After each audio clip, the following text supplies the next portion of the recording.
Welcome to your weekday cup of the word on this glorious Monday morning. We are starting 1 Timothy.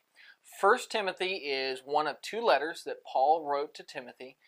Both of these letters were written after his first imprisonment in Rome. It's after the book of Acts. After Acts ended, Paul was eventually released from that first Roman imprisonment, and he went and revisited churches and continued preaching. And as he writes the 1 Timothy letter, he makes it clear that he's left Timothy in the city of Ephesus to deal with some problems there, some false teaching, and to stand firm in the gospel and help that congregation to be strong. And so this letter is a preacher's letter. It is a letter of Paul writing to Timothy, his beloved son of the gospel, and explaining to him, these are the things that I need you to do, and I need you to be strong to do it. And so the first part of the letter is just simply talking about how Paul left Timothy in Ephesus to stand against false teaching.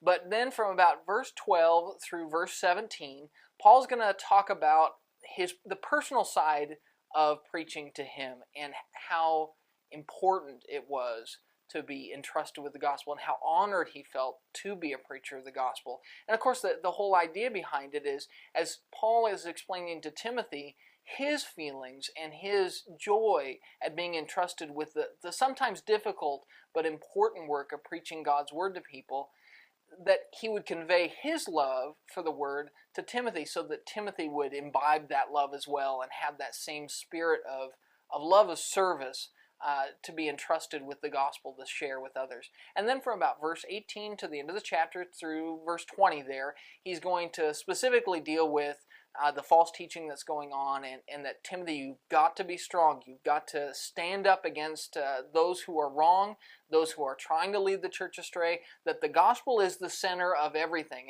And that will be a central focus to 1 Timothy all the way across is, Timothy, you've got to stand by the word regardless of what anybody else does, and you just cannot care about hurting the feelings of false teachers. You've got to do what is right because God's people are on the line, and this is the service that has been entrusted to you.